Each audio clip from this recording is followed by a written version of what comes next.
Someone up in the far corner has a great deal of empathy. Thank you very much. Good afternoon, ladies and gentlemen. Welcome to the closing plenary of your amazing forum. It's not really the closing, of course.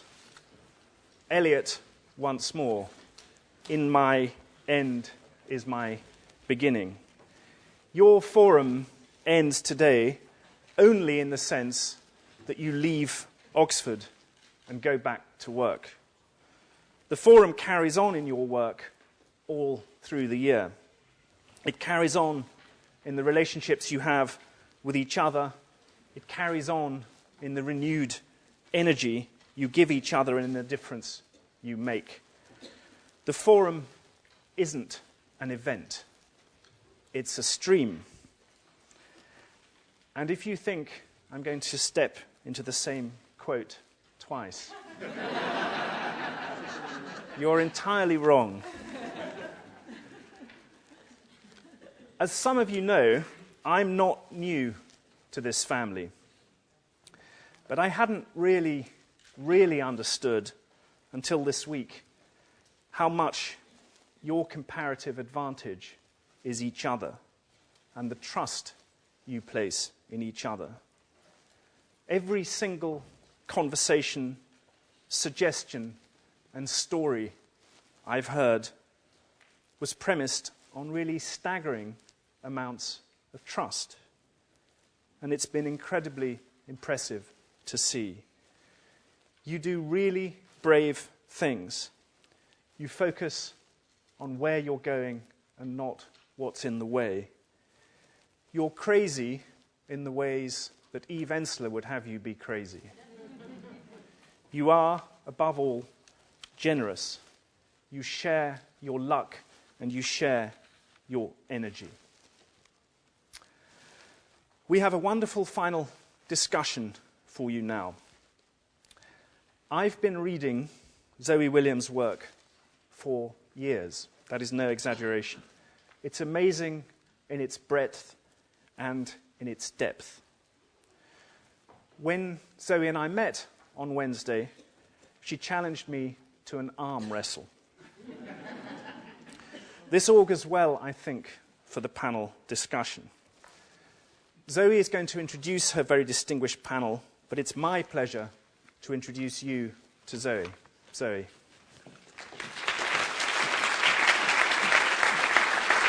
Thank you. Good afternoon, ladies and gentlemen, and welcome to Lost in the Noise, Amplifying Untold Stories in the Age of Flux. We have a very distinguished panel with us today, but first, I'd like you to watch this film.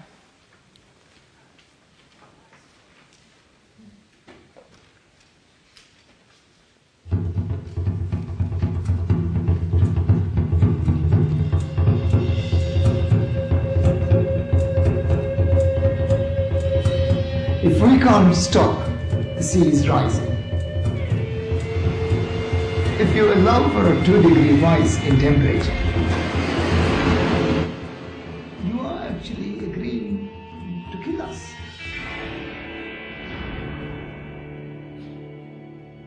I have an objective, which is to save the nation.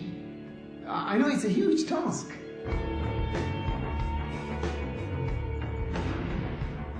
I've been arrested 12 times. I've been tortured twice. I spent 18 months in solitary.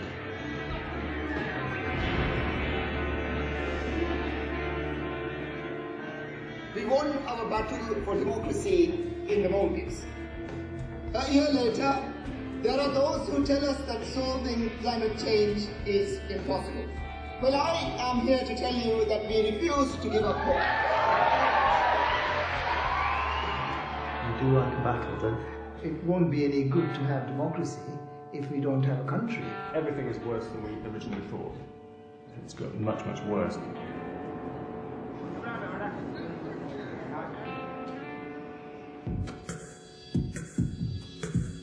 This is a mission, and I have to get it done. We need a deal in Copenhagen, and I feel that Maldives can be instrumental. President, that you think is worthwhile? I presume you don't want to sign a national suicide note. Some leaders here say these are the toughest negotiations they have ever been involved in. India, China, the United States, and big emitters, Prime Minister, they're not going to go along with that. It's hundreds of millions of people. You know, Manhattan is as low as the Maldives. This is just one instance when Maldives is asking our friends to help us.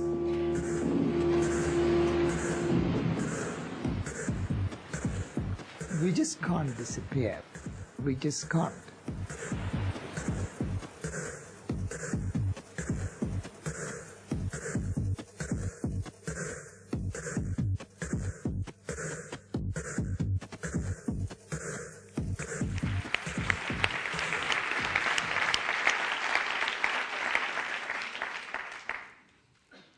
We asked Mohamed Nasheed, then President of the Maldives, to join us. He said yes. It was tremendously exciting.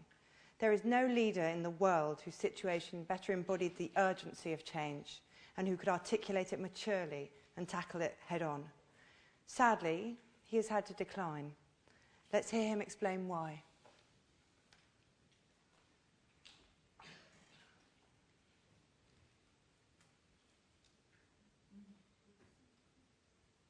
Let me start by saying hello from the Maldives to all of you at the Skoll World Forum in Oxford. I was hoping to be with you in person, but I'm with you instead in spirit. The Skoll World Forum attracts some of the world's brightest minds. You have the power together to change things. And even though the past 2 months have taught me brutal lessons, I still believe in positive change. On February 7th, the Maldives suffered a coup d'etat. Some of the police and the military joined with elements from the former dictatorship, seized the main television station, trashed the office of the ruling Maldivian Democratic Party, and forced my resignation with threats of bloodshed. In the days that followed, many Democrats, including sitting MPs, were beaten and imprisoned. Our young democracy was left bloodied and bruised. This is a big world with far bigger countries than mine, so you might ask yourself why any of this matters. It matters because the Maldives is a bellwether for some of the world's most important issues. My country has become well known as a frontline state in the battle against climate change. Our islands sit just 1.5 meters above the ocean and are especially vulnerable to sea level rise. But what happens to the Maldives today happens to the rest of the world tomorrow. We are the canary in the world's carbon coal mine. Maldives is also relevant for other international issues. We have become something of a precursor for democracy in Muslim countries. What happens here seems soon to happen elsewhere. My country became a democracy in 2008, shaking off the autocratic strongman Maumoon Abdul Gayoom, who had ruled our islands for 30 years. We held the first free and fair multi-party elections in our 2,500-year history. We ran on a ticket of civil liberties and democratic change, and we won. This victory mattered a lot to us, and to others as well. We did not know it then, but we were a precursor for change. 2 years later, the Arab Spring blossomed across the Middle East. Other young people were also prepared to fight for political freedoms and better life. It was all going so well. But I fear now that the Maldives, such a strong forerunner to the Arab Spring, could become a foretaste of a new Arab winter. Until last month, our new administration was on track to deliver our election pledges. And for the first time, Maldivians were free to speak their minds publicly, vote for a political party of their choosing, and read a newspaper that wasn't censored by the state. But dictatorships don't always die when the dictator leaves office. The new administration inherited a looted treasury, corrupt police, and a rotten judiciary that ensured nobody from the former regime could be prosecuted, and in doing so paved the way for their return.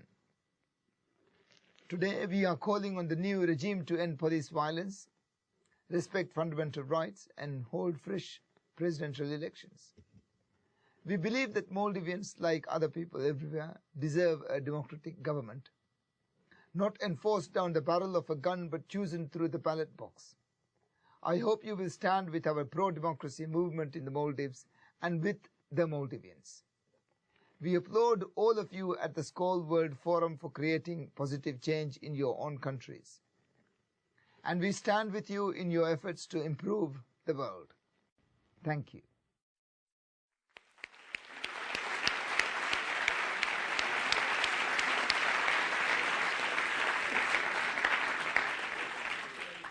So it's wonderful to have Mohammed Nasheed here in spirit, if not in person, and we can help him by spreading the word about the film, which is out today, here and in the US, and by continuing to talk about him and his country and their fight for democracy. Just because the Maldives is small doesn't mean it should be a smaller story. And to discuss exactly that, how easy it is for stories to slip off the global agenda, and how important it is that they don't, let me introduce the panel. Gideon Bromberg is the Israeli director of Friends of the Earth Middle East, which brings together environmentalists from Jordan, Palestine and Israel, initially to share water. Their opening principle was, you do not want a thirsty neighbour.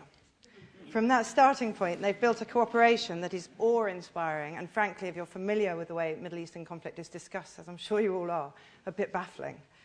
Gideon, along with his Palestinian and Jordanian counterparts, has been honoured across the international community for his achievement. He's a former winner of a Skoll Award, of course, the Euromed Award, and the Aristotle Onassis Prize. Welcome.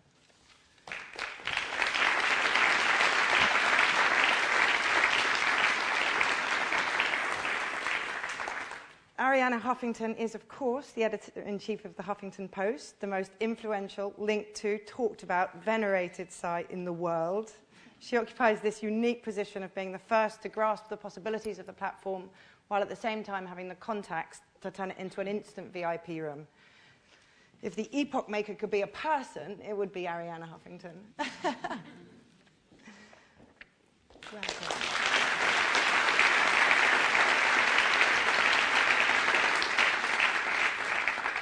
And finally, Karl Pope is a veteran environmentalist and has been with the Sierra Club for 30 years, political director, conservation director, executive director, chairman and now senior strategic advisor. Nobody in this room will need to be told what the Sierra Club has meant to the environmental movement, but it's heartening just to stand back and admire the sheer size and scope of it. 120 years old, 1.2 million members, voted the Aspen Institute the most environmentally influential organisation in the US.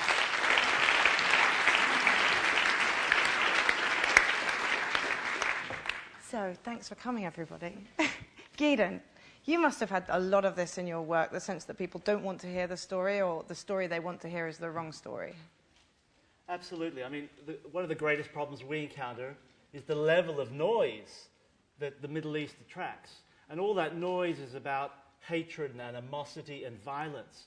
So our challenge is how to overcome that, how to empower residents, mayors, parliamentarians, and in the end, our political leadership to strike that deal that we desperately need. So we've designed a program that works both bottom-up and top-down. We bring Israeli, Palestinian, Jordanian youth together to learn about their water reality and their neighbours' water reality. And of course, to see the interrelated nature of that water reality. Because in the midst of conflict, when all the voices are about violence and hatred, you have to focus on self-interest, on concrete self-interest that you can touch.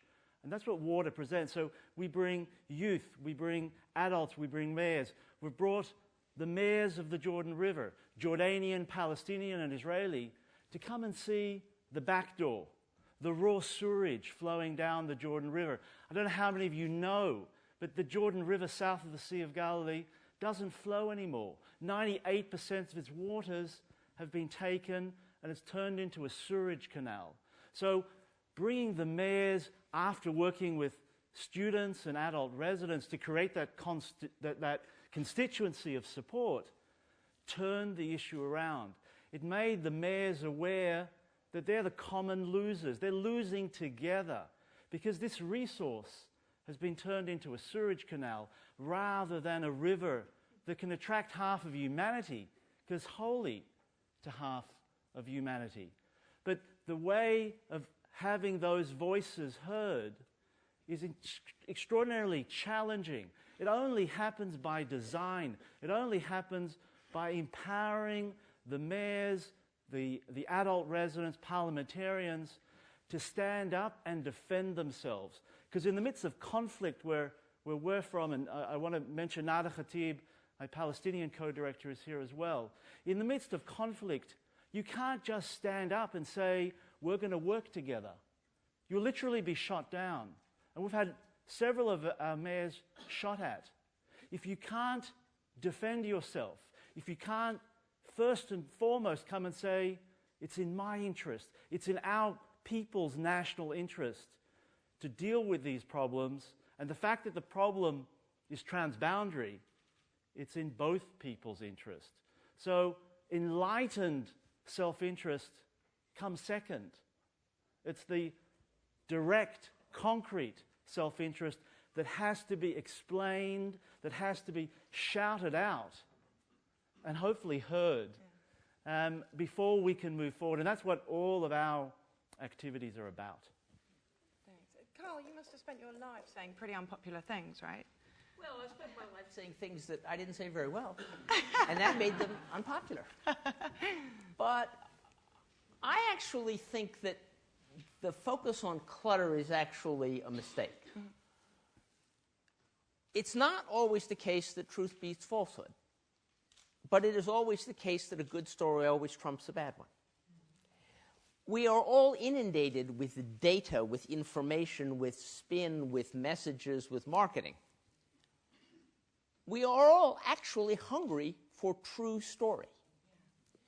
And I think that, speaking, I don't want to address, this is an audience from around the world, and everybody's story is different, and everybody's way of telling that story and everybody's storytelling tradition is different. But if I look at my movement in North America, the story we have told people for 30 years about climate change runs like this. There is this very complicated scientific phenomenon called global warming or climate change. We can't decide which means that every time you light up anything, you are actually killing somebody in Bangladesh and should feel bad about it. And if we don't do something about it, something we can't quite measure yet won't happen in 30 years to somebody you've never met. And as a consequence, it is time for shared sacrifice.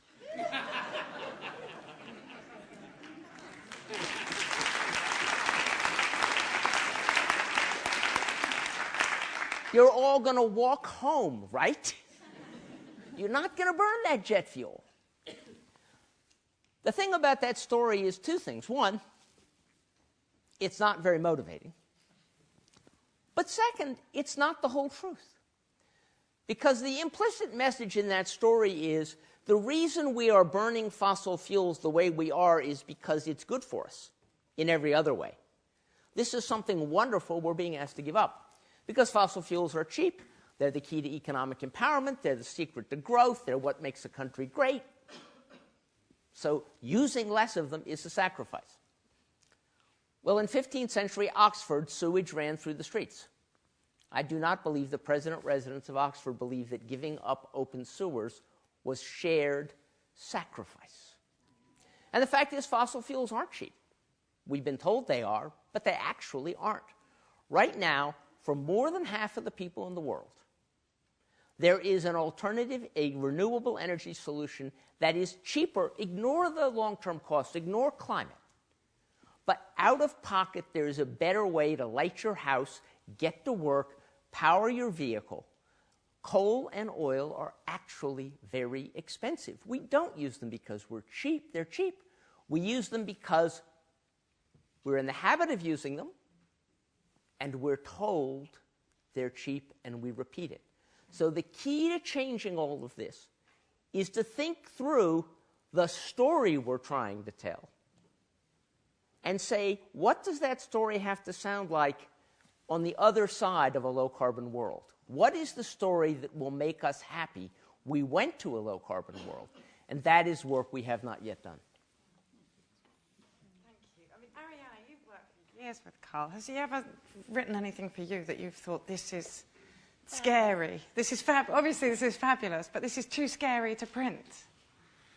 No, never. And actually, I think that Karl has been an amazing storyteller. And I think the picture that he painted is actually something that should all make us sit up and think, how can we tell the story better? But I don't think there is a better storyteller around this issue, including bringing humor and satire the way Karl demonstrated now. I think one of the problems has been the media's false sense of objectivity. Yeah.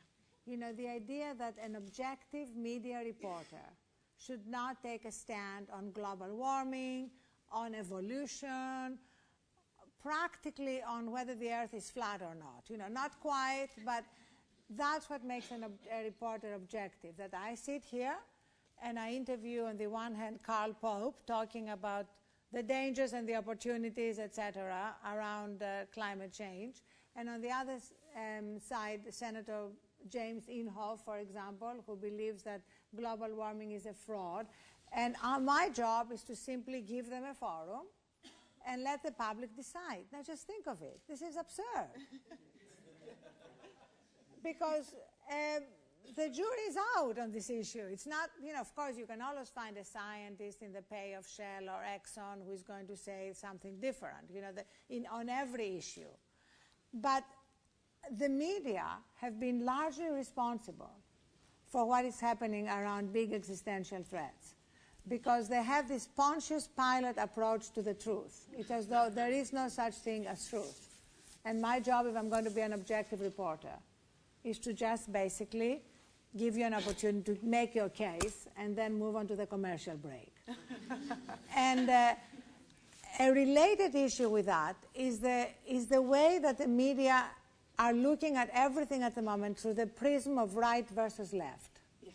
Which, you know, at the Huffington Post, our reporters are not allowed to use these two words, period. Wow, they need to find ways to describe what is happening without using this caricature, because you cannot look at the biggest problems of our time through this prism.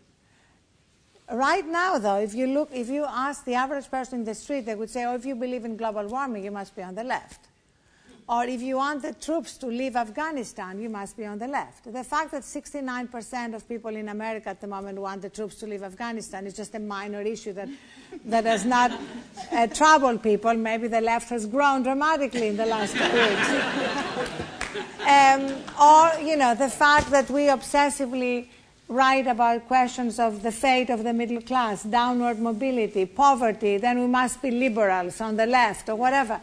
And we really need to fight that, because I feel that if we look at everything as right versus left, we marginalize positions which need to be mainstreamed in order to be successful in an accelerated way. Yeah, yeah. Because in that way, then everything good at some point was left, right? You know, women's emancipation, the civil rights movement, okay.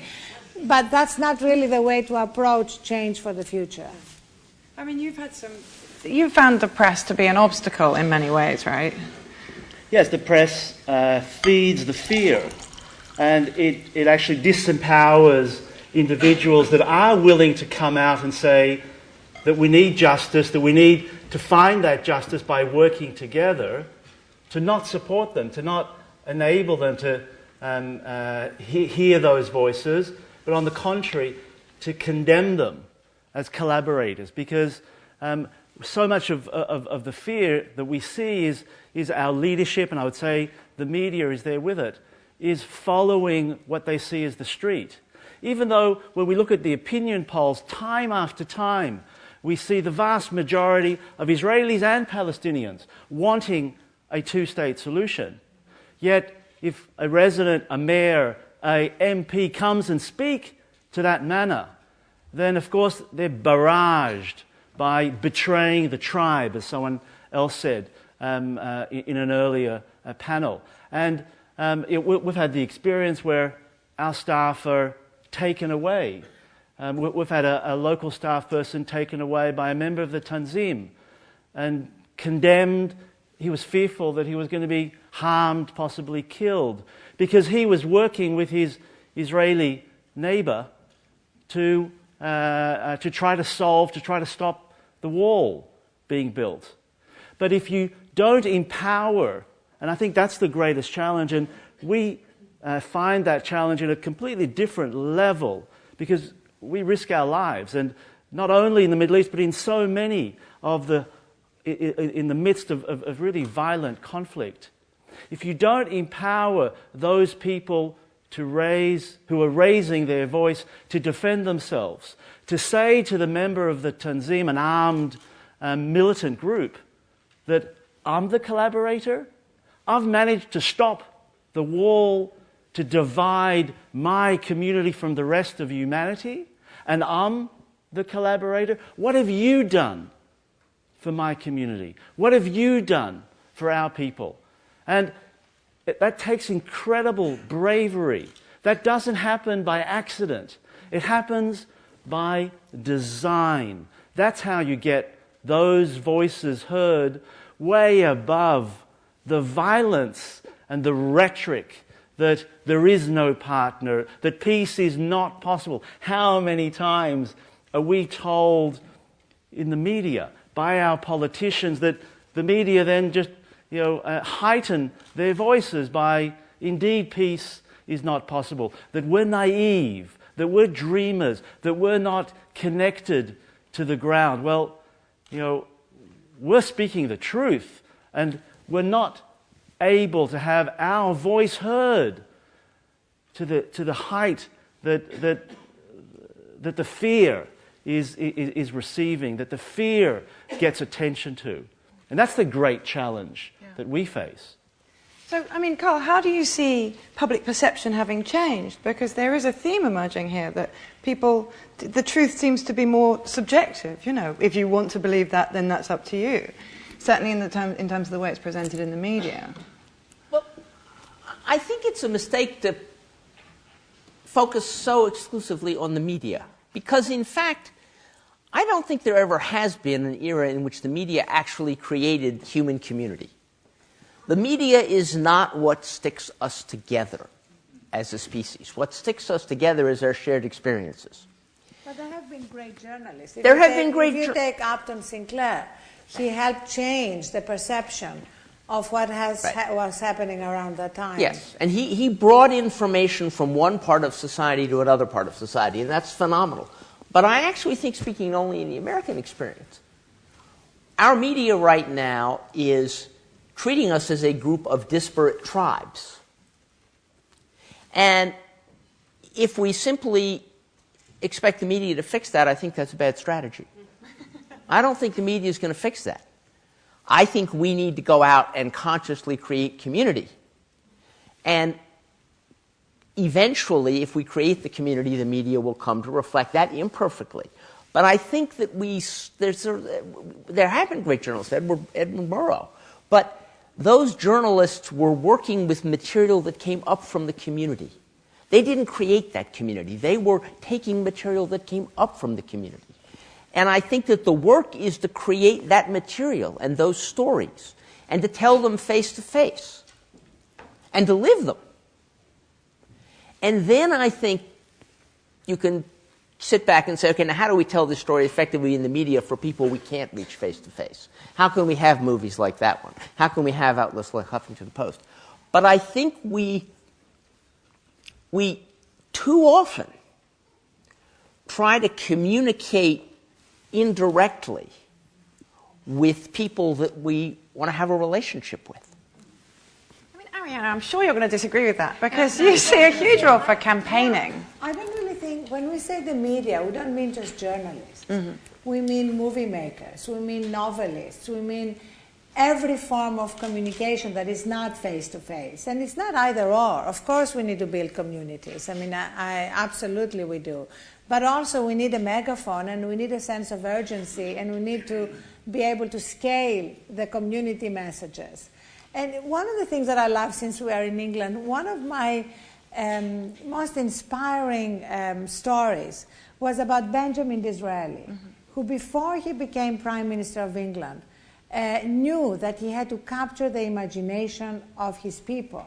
And he decided to write a novel. Before he ran for Prime Minister, he wrote Sibyl, which was a novel intended to capture the imagination of the English about what was happening in the country, what was happening to children being sent down to the mines, what was happening, he called the country becoming two nations divided by indifference. That was his term. In a sense, his medium was the novel.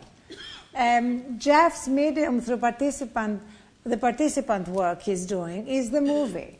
You know, our medium at the Huffington Post is providing a platform for thousands of people to tell their stories to millions of people, and also staying on a story. That's the other thing that's so important. It's not just doing something great, it's staying on it every day. We, for example, have 26 reporters now all around America telling the story of American poverty, which is really an underreported story. It's just amazing what's happening. And to see right now all the different implications. We cut policemen around in Stockton. We just did a story about that. Crime is increased dramatically. Drive-by shootings. You know, everything has consequences. And the American poor are really not at all in our consciousness. The increase in homelessness, all these things. But it's not just one story. It's like the repetition that makes the difference. And that's where we do have a great advantage. Because if you think of it, mainstream media often suffered from ADD, you know, attention deficit disorder. There would be one big story on the front page of the New York Times, and then they would move on to the other big story. Well, we in the new media suffer from OCD. It's like obsessive-compulsive disorder, you know. We take the stories that matter to us, and we stay on them again and again and again until something happens. Because ultimately, we want something to happen. We don't just want to report the story.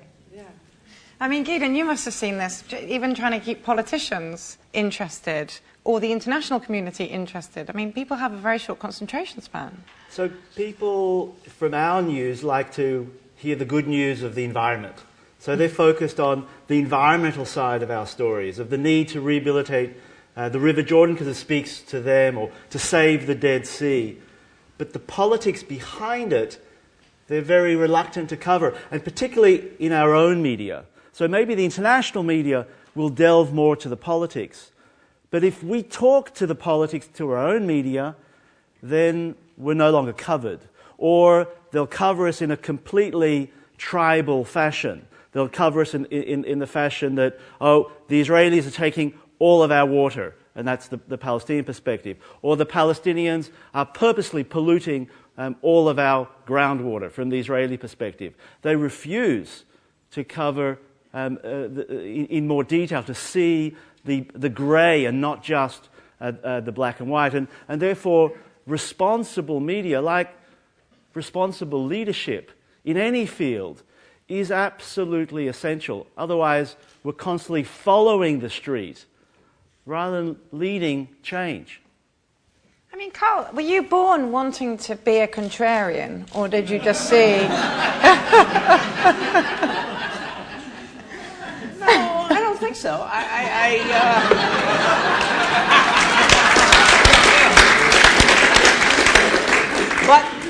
But I mean, when I stopped being a generalist who had to manage a lot of things and was well briefed, but honestly not well informed, and began to dig into things, I kept running into things that everybody knew that just turned out not to be true. I mean, everybody knows that coal is cheap and abundant, right? Well, it's not. And one thing I want to point out is this question of the media versus community is very interesting, because I was involved in a project about 15 years ago that was looking at how Americans understand the world. And the researchers concluded that if you looked at the way the world is presented in the American media, Americans ought to have a certain vision of the world as a nasty, vicious, hopeless place. And yet Americans did not, in fact, see the world that way. So the question was, where were they learning the truth? Because they were not actually able to learn the truth from the mainstream media that they saw in foreign affairs. And the conclusion was they learned the truth because they knew people who had been business people overseas, had been service people overseas, had been Peace Corps volunteers, had been missionaries. They knew people who actually had experienced the truth. And we have a number of people here, for example, from Kiva. Now, I don't know how many lenders Kiva has, but every lender that Kiva has a story of a loan they made, and almost always a story of that loan getting repaid by somebody who is much poorer than they are. Now, that is a framing device for the way Americans understand how they relate to the world's poor that I think is probably worth a good deal more than most of America's daily newspapers. Yeah. Thank you. I mean, with that in mind, Arianna, do you see newspapers basically ending pretty soon and the Huffington Post being the main news source? No, I don't actually see newspapers ending at all. I see I see a hybrid future. Okay. Where more and more of the best newspapers, including The Guardian, I think The Guardian has done great work online, are adopting the best things of the web, and where digital natives like the Huffington Post are adopting the best of traditional journalism. I mean, we now have 490 reporters and editors, and we have been able to do the kind of original reporting that we could not have done at the beginning. That's not me. That we could not have done at the beginning. But at the same time, I think part of the linked economy is going to be aggregation. Right. So, you know, even if I had $1 trillion budget, I would still aggregate, because our promise to our readers is that we are going to bring you the best on the web, whether we produced it or we found it and curated it. And by doing that, we are sending traffic back to the creators. If you do aggregation responsibly, it's completely win-win. And that's one of the things that but for me, in a way, even more exciting than the journalism, which is always going to be incredibly important, is the Huffington Post as a platform. The fact that we now have 40,000 bloggers with their own password, and I would love to give a password to everybody here, because these voices need to be heard and amplified. And we don't care about it being original. We want you to cross-post whatever you are doing. Because for me, the key is going to be repetition. I can't tell you how much I believe that.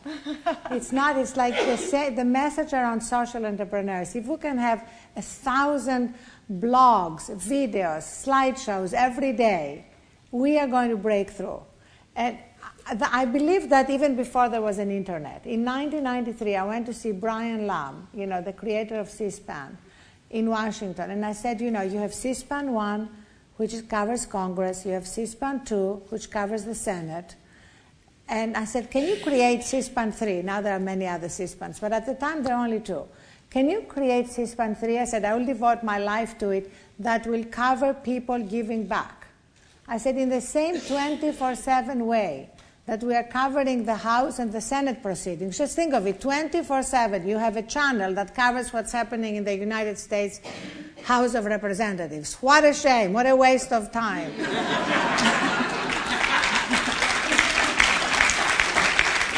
What about if we had, at the time, the 24/7 covering social entrepreneurs, so that if you couldn't sleep one night, you could turn on your TV and see something that might be the catalytic moment that would get you involved. Well, now we don't need C-SPAN. We have the internet. So that's my dream. That's what I want to have there. We now have the impact section, and Brian Sergutz, who created this here. We have the good news section of the Huffington Post. But I want us to have a lot more. I want us to have multiple sections that cover this, so that, because I really believe that this is going to be the positive infection, that people can catch it, because it's inside us. We all have that longing and that instinct to give back. We just need more opportunities to tap into it.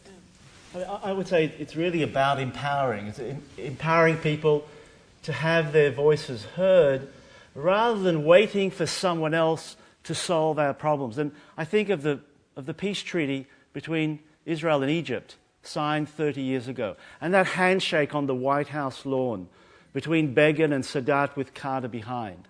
All of the efforts of peacemaking, 99% of the efforts of peacemaking, are focused on creating that handshake. Now look at that handshake today.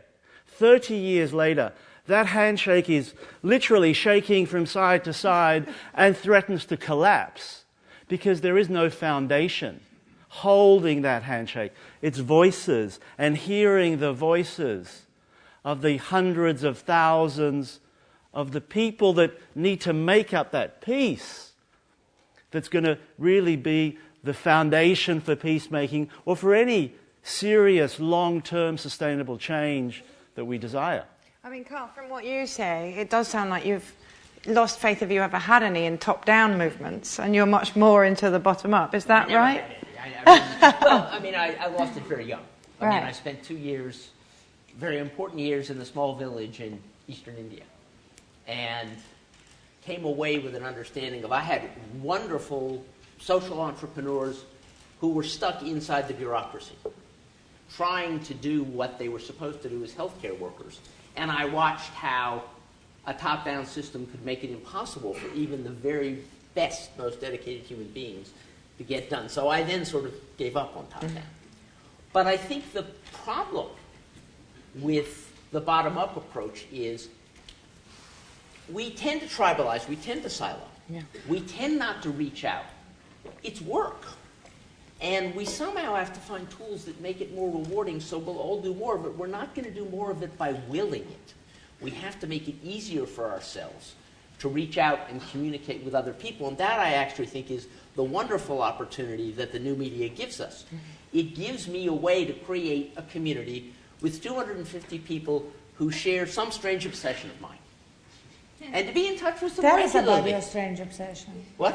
Tell us about that. Oh, I'm obsessed with the price of coal. I think being obsessed with the price of coal is a strange obsession.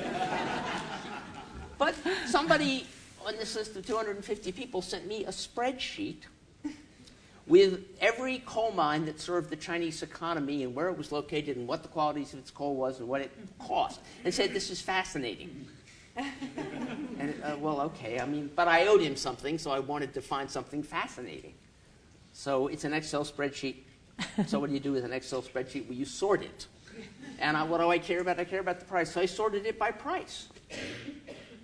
And it turned out that in 2010, 8 of the cheapest coal mines that served China's appetite for coal were in Indonesia. And that told me a lot about the actual power relationships that actually underlie. And I was able to share that with 250 people who shared the obsession. So they're now all able to use that information. And man, can you imagine trying to get that story out with a press release? Yes. Now, I'm going to end with this, with a hopeful image, which I hope you'll be able to talk us through. So, it's not quite there yet. There we go. Who are these gentlemen? So we see mayors, Palestinian, Jordanian, and Israeli, jumping into the last stretch of clean water in the River Jordan. They're jumping in together on pretty much an annual event, not because they're friends, because they've come to understand, because of the kids in their community, the adult residents in the community that have forced them to understand that they're the big losers. And it's the community voices being heard that have given them the courage, because so many of our leaders don't have courage, to jump into the River Jordan together. So. Thank you.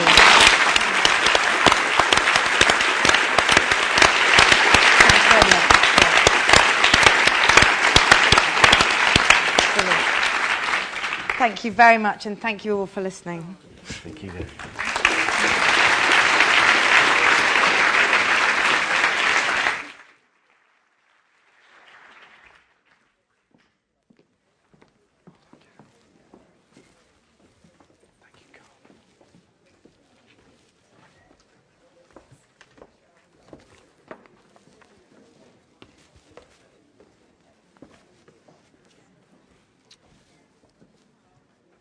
Thank you, Zoe.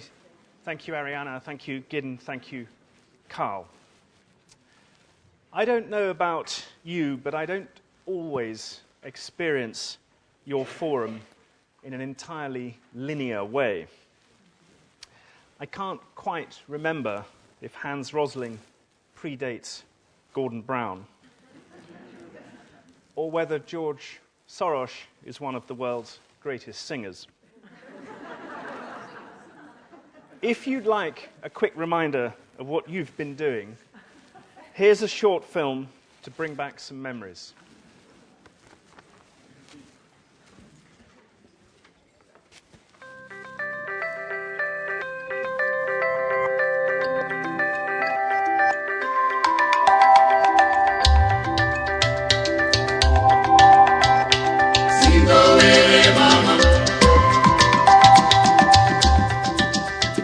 Welcome, new friends and old, to the marvel that is the Skoll World Forum. What is happening here is that people are willing to be disruptive, be imaginative, be creative, take risks, have failures, push the edge. And I think my experience has been that is the only place that real change comes from. And the finding was incredible. Between the age of 15 to 25, the number one priority for young women that age was economic independence. The positive energy and momentum that you get out of this is unparalleled. There's a lot of learning that takes place because there are people who are really have incredible expertise. Celebrating the, hope and celebrating achievements. You come here and you see all these social entrepreneurs, and they have lights in the middle of their foreheads, bright eyes, and you know that they are fighting a good fight, and you get the privilege to meet them while they're in the middle of it.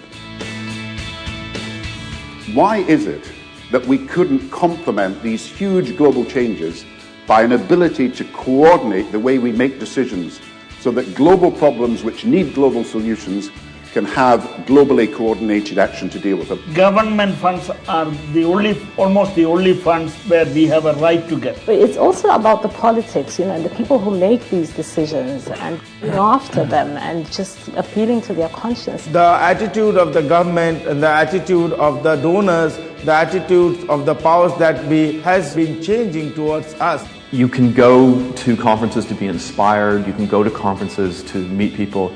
Here you go to be better at being a social entrepreneur. I look forward to this every year. This is one of the high points of the year. It also feels a little bit like coming back to summer camp. Just out of curiosity, has anyone in this audience ever failed? Okay. I think there's a real possibility that we can make progress. We need an Olympic truce now to pursue diplomatic solutions as urgently as we will pursue gold medals this summer. One bright woman hit upon the great idea of raising ducks instead of chickens. Because after all, what are ducks if not flood-proof chickens? I have a suggestion for a new name for what has been labeled the developing world. I think it should be called the world. To be a social entrepreneur, you have to be misunderstood for at least 10 years. A lot of work's been done to rebuild and to restore and to put better governance into cooperatives in a lot of countries. I'm so proud what we're doing because it's changing and they actually standing up themselves now. They can walk. President and CEO of the Skoll Foundation, Sally Osberg. Thank you to all our awardees for showing us how to find new and better ways to change the world. We celebrate Arvind Singh's spirit and achievements, and we are extremely pleased to give him the 2012 Skoll Award for Social Entrepreneurship. Gawad Kalinga, thanks to Landesa. Proximity Designs,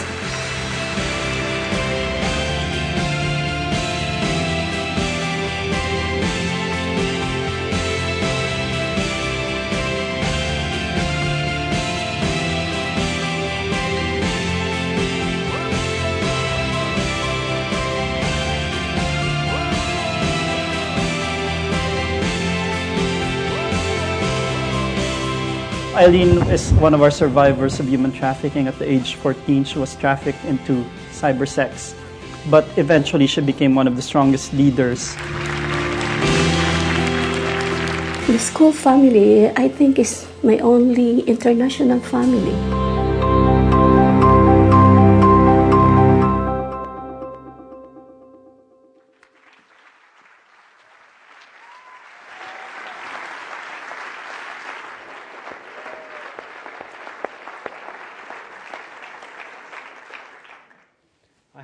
goosebumps.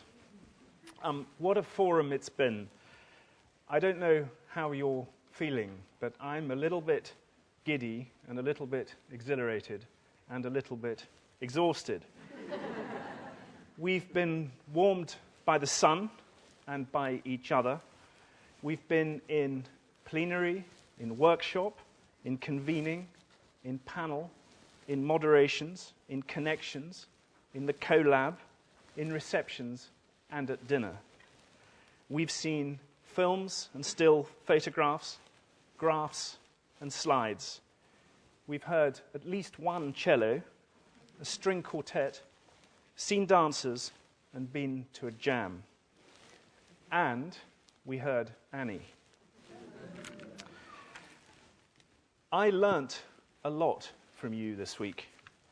I'm not sure I can really do justice to what I've learnt, but here's a highly selective list of some things that stand out.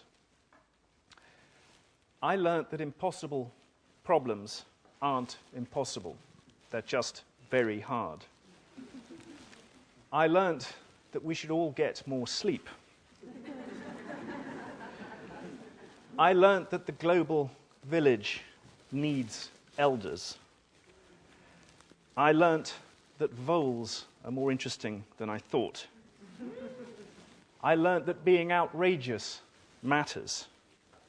I learnt that the cracks are where the light gets in.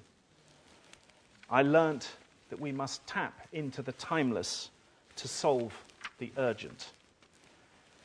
And around those fragments, I also felt a collective belief that we must link the fact-based world with the meaning-based world. That some of the mechanistic models we've built are no longer adequate. We look at the world as if it's chess when it's Jackson Pollock. That's Khan Ross, that's not me.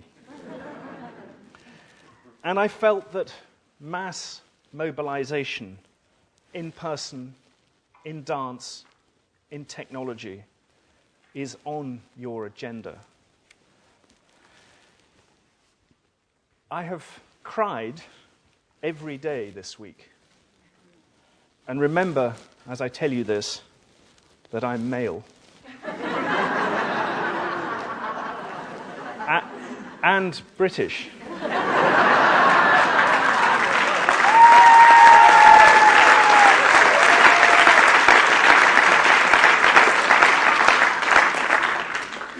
And from Oxford. I cried when I heard Nick Danziger. I cried when I heard Eve Ensler. I cried when I heard Annie Lennox. I cried in Pat Mitchell's panel and when I saw the films at yesterday's awards ceremony. I also smiled a lot. I smiled at the Olympic torch. I smiled at Larry's socks. I smiled at the images of the survivors of trafficking. I smiled at you all and your demonstration that what it takes to change the world isn't, in the end, mostly about facts and money. In the end, it's mostly about people and collaboration. As Deborah Dunn said yesterday, if the stakes are high enough, you have to collaborate. We know the stakes are high. Imagine if this event gave us back mass mobilization. That would be harnessing flux. It's time now for me to thank you for being here and to wish you safe journeys home. I look forward very much to seeing you next year, and will leave you not where we began with T.S. Eliot, but with the theologian Reinhold Niebuhr. Nothing is intrinsically good, he wrote, except goodwill. You have goodwill, and I'm grateful to you for sharing it this week. Thank you and goodbye.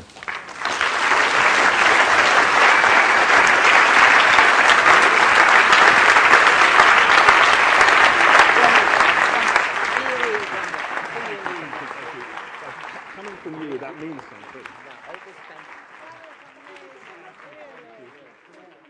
I'm such a fan of yours, by the way.